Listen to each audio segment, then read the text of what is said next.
Good morning, Mario, and good morning, Switch fans. Nintendo has reversed course. Nintendo has reversed plans. It's actually kind of great.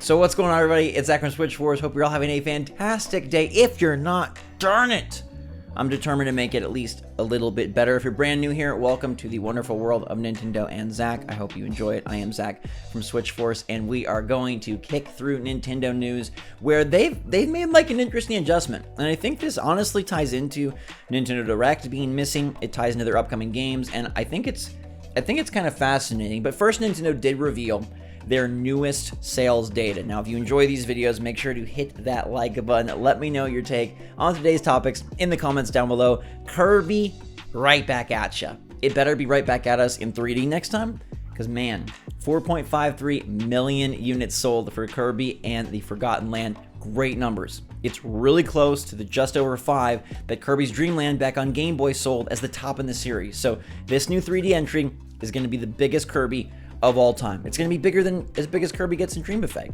It's going to be the chonkiest Kirby we ever did see, and that is great, I think, for the future, because that game was super fun. Now, the whole thing is we don't talk about Bruno, but we're going to talk about Bruno, because today's video is brought to you by Disney Emoji BLITZ, one of the fastest, most fun strategic match 3 puzzle games to ever be created. It's available on iOS and Android, and this month, baby, they're bringing in Bruno. This really is the most fan-centric way to experience Disney, because not only does each of these emojis have their own unique special power-up, you can also use them in your text message conversations, and guess what else? My friends, click the link in the description down below to grab the game, because this month I'm giving away 3 $20 eShop gift cards, and all you got to do to grab one of these wonderful prizes is get this game, baby. Play this game, baby. Reach level 25, which you can do. Much easier done than said. And share your progress with me over on Twitter, and then boom, we'll pick 3 winners to get you some eShop monies so you can grab some new Switch stuff. In the meantime, though, make sure to click that link, play the game. It's a ton of fun and the best way to interact with all of your favorites from Disney, Pixar, and Star Wars, including Bruno. Yes, here on SwitchForce, we talk about Bruno. Nintendo also announced that they have surpassed 111 million Switches out there. 111, angel numbers, lucky numbers, and good news for Nintendo. They have slowed down a bit. They saw some drop off this quarter, but I mean, you can't complain when Mario Kart 8 Deluxe is at 46.8 million. Animal Crossing is at 39.3. So close to 40. Smash Bros. Up to 28. We even got Super Mario Party kicking in at 18 million. This system is unstoppable. And because it's unstoppable, I think Nintendo's made adjustments here. All right, I think they made adjustments with Pokemon Scarlet and Violet and Splatoon 3. Arguably their biggest 2 games of the year. Okay, so this is kind of a reversal. Nintendo has been known to be very information heavy, right? They love to talk to us as fans, and we love it too. They do directs, general directs, they do game specific directs, mini directs, indie directs. They're all about sharing the information and letting the fans know what their games are. They love to pump out the trailers, the overview trailer, the launch trailer, the pre-order trailer. They love to pump out the tweets, right? Little pictures, little notes, little tips. They fill out the website. And for their 2 biggest games, they're trying something different.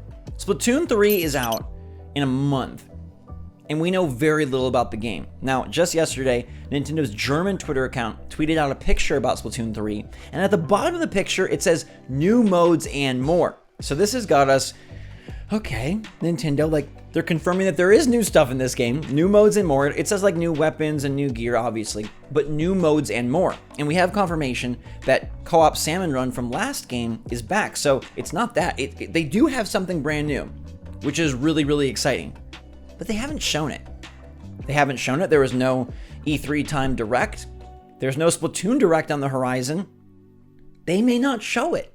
Now, wouldn't that be fascinating for a company that is so good about getting us the details on why we should spend $60 on their first-party exclusives? They sell so well, but has there been a change from the upper brass saying, you know what? We want to keep things under wraps. We want to keep things secret. And I would say maybe Splatoon is just an outlier, but then they did it again today. In concert with the Pokemon Company, Nintendo is withholding about Scarlet and Violet. Now, there's been tons of leaks about the newest Pokemon entries, prehistoric Pokemon, all sorts of things about the gym leaders, the way the game plays and works, and today's trailer showed very little of it. Today's trailer, yes, revealed that Paldea is the region. It showed Fido, Bread Dog Extraordinaire. Bread Dog. I hope he evolves into like Rolio, a little El Rolio. I don't know. They showed basically 2 new Pokemon and a Wooper form. They talked about Terra Pokemon and terastallizing, where you can change their type or enhance them via this crystal gimmick. They focused 1 gym leader, and they said there's 3 storylines in the game, 1 being the gyms and 2 we're not going to tell you. Now, this is a big monumental shift for Pokemon. It's 4-player open world for the first time. The graphics look nice, and I think the game is going to be awesome. There's been so many leaks, and they didn't talk about a lot of it. Because again, I think Nintendo and Pokemon have agreed to keep stuff under wraps, to keep stuff for us to find out. They overtly said there's 3 storylines in this game. You can weave in between them. It's open, it's your fair game. 2 of them are really cool. One's the gym leaders, but you knew that. We're not going to tell you the other 2. We're only going to show you a few Pokemon, even though they say the Pokedex is greatly expanded. We're only going to show you the bare minimum of what's possible in 4-player co-op. We're only going to show you terastallizing, even though we know that prehistorics will be in there. We're not going to show you evolutions. We're going to keep this game a surprise. Now, this works because Nintendo has taught us that their quality is up there. I mean, look at the sales. 23 million copies of Mario Odyssey, 28 million copies of Smash Brothers, 27 million copies of Breath of the Wild, and Pokemon, of course, Brilliant Diamond, Sword and Shield, and Let's Go, all over 14 million. We know they know how to make a game. So is it kind of a good thing that they're keeping it under wraps? Part of me loves information. We're in this information age, right? We go on social media, we learn everything about our friends, about our celebrity crushes, about the games. We know exactly what they're eating, when they're releasing it, what's happening with the delay, if they feel sad, if they're happy. You know, what we know everything. Maybe we've been conditioned to know everything, and maybe Nintendo wants to try out the way it used to be. Like, you know the details. You know this is a Pokemon game. It's got 4-player co-op. It's got terastallizing. It's got some fun new creatures like Sprigatito and Fuecoco and Fido and Palmy. But what if you get that game and you get to explore? You get to find out those other 2 storylines. You get to find prehistoric Pokemon and uncover them for yourself. You get to see the Pokedex and how it's expanded without already knowing what those mons are going to be. You get to play Splatoon and uncover how they made this a 3. Now, I think it's, for some people, bad. Because some people want to know, like, hey, this is hard-earned money. This is $60 that I had to bust my booty for. I want to know exactly what the game is, and other companies are doing that, but nobody is, like, super as out there as a game like Pokemon Sword and Shield was, where we know so much about Sword and Shield that you get the game and you're like, wait, I've seen all this in the trailers. Think about the big games for other studios, like the upcoming God of War Ragnarok. We know it has Kratos, and we know it has Atreyu. Atreus? What's his name? Atreyu is from Neverending Story. Atreus. Forgive me, Neverending Story on the brain. Atreus. We know that, and we know it's going to have the axe and the chains, and we know it's going to be a mythological nightmare. But they don't have to show everything, because we know that game is going to be great, and we want to experience it firsthand. That was what's great about Breath of the Wild, like coming upon things for the first time, and we had to trust that Nintendo knew what they were doing. So maybe we trust they know what they're doing with Pokemon Scarlet and Violet. They've given us the basic building blocks. Go make your game and let us be wowed in November.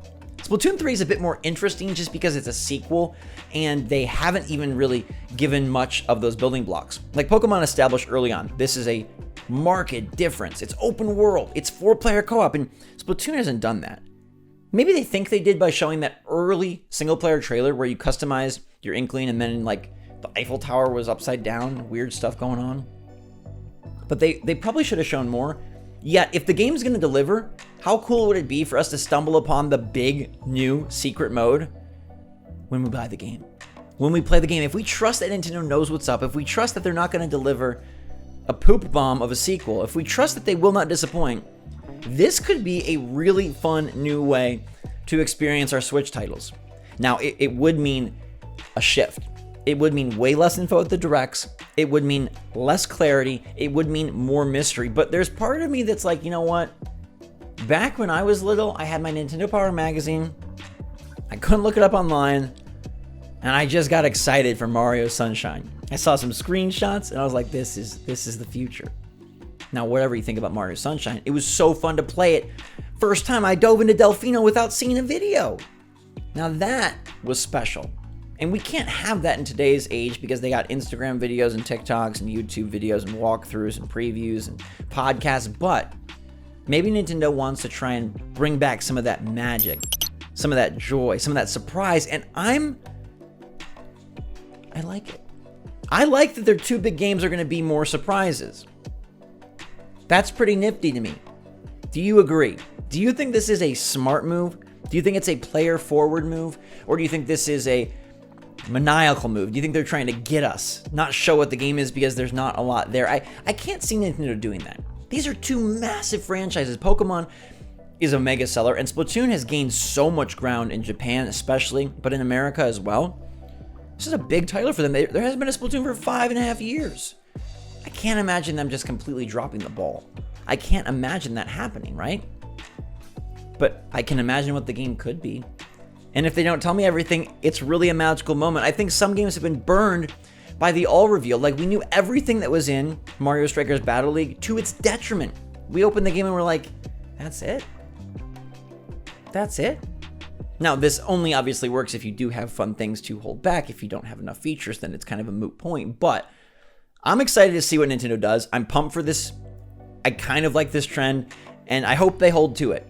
I kind of, maybe there's another Direct, maybe there is another trailer, but I kind of hope we just roll into it. We don't know what those two other stories are in Scarlet and Violet. We have to ride on our Koraidon and experience them for ourselves. We don't know all the intricacies of the big new Splatoon world. Maybe we have an apartment. Maybe there's a new competitive mode. Maybe there's a Battle Royale or a Fall Guys style mode. Nobody knows, but the game's going to be sick. Just promise me the game's good, Nintendo, and I like this. Let me know what you think in the comments down below. Pokemon, a lot of details. We'll cover those later, all right? But for now, I'm interested in how Nintendo and Pokemon Company are handling this. So stay safe, stay healthy, stay happy, stay positive out there, everybody. I love you all a lot. I hope you guys are all having a fantastic day, and I hope this has made you think a bit and kind of tie this all together, how Nintendo they're being different this year. It's been a weird summer. A lot of cool reveals. We got Mario Kart tomorrow. But maybe we got even more surprises for even the games we know about. And I like it. So until next time, everybody, thanks again. Love you lots. SwitchForce out.